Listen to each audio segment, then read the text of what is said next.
జీ5 app download చేసుకుని పూర్తి ఎపిసోడ్లని ఉచితంగా చూడండి. క్షమించండి అత్తయ్య, మీ మాట వినకుండా ఆ రోజు ఇంట్లో నుంచి వెళ్ళిపోయి మిమ్మల్ని బాధ పెట్టా. మమ్మల్ని బాధ పెట్టడం కాదమ్మా, మీ మనసుకి ఎంతో బాధ కలిగింది కాబట్టే, ఐశ్వర్య మిమ్మల్ని అంత బాధ పెట్టింది కాబట్టే మీరు ఉండలేక వెళ్ళిపోయారు.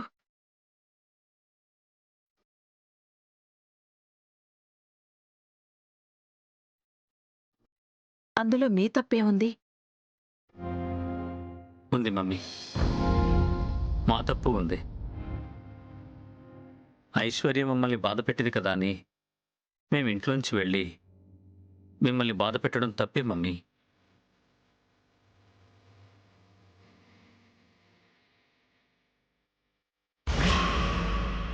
అఖిల్, శ్యామ ఇంట్లో లేరు.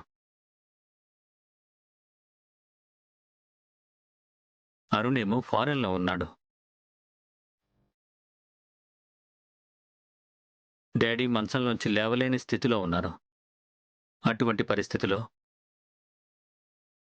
మీ దారిని మిమ్మల్ని వదిలేసి మా దారిని మేము వెళ్ళిపోవడం ఖచ్చితంగా తప్పే. లేదు నాన్న, మీరున్న పరిస్థితుల్లో అంతకంటే ఏమీ చేయలేరు. నీ ఇంట్లోనే నువ్వు దొంగతనం చేశావని ఐశ్వర్య నీ మీద నింద వేశాక ఆ ఐశ్వర్య మొహం చూస్తూ రోజూ నువ్వు ఆ ఇంట్లో ఎలా ఉండగలవు? తన భర్త మీద దొంగ అని నింద వేసిన తోటి కోడలతో కలిసి వైదేహి మాత్రం ఎలా ఉండగలుగుతుంది? అందుకే మీరు మమ్మల్ని వదిలి వెళ్ళిపోయారని మేము అర్థం చేసుకున్నాం.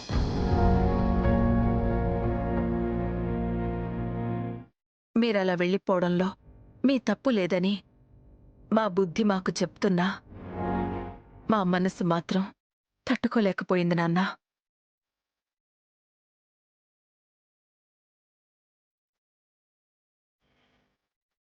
కన్నపేగు కదా నాన్న.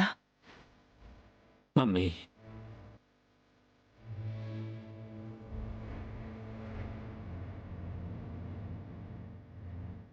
బాధపడకండి. ఇంతకాలానికైనా మనం ఇలా కలిసినందుకు సంతోషిద్దాం. ఏం సంతోషం డాడీ ఇది?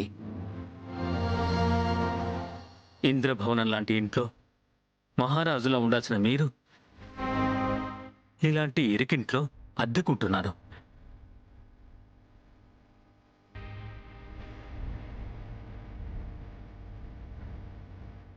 అవును మావయ్య గారు, మీ దగ్గర పనిచేసే వాళ్ళకి ఇలాంటి ఇళ్ళు కొనిపెట్టారు.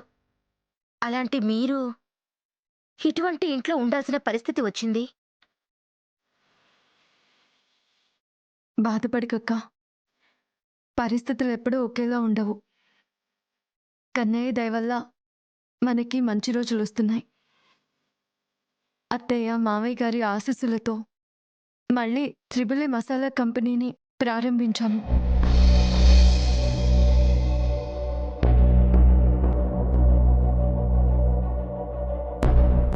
మార్కెట్లో మళ్ళీ ట్రిపుల్ ఏ మసాలా కంపెనీ పేరు వినిపించడం మొదలైంది.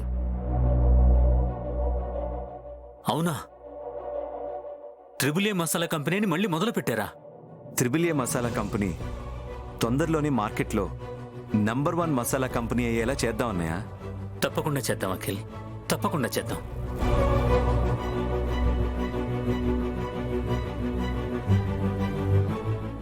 జీ5 యాప్ డౌన్లోడ్ చేసి అన్ని ఎపిసోడ్స్ పూర్తి ఉచితంగా చూడండి.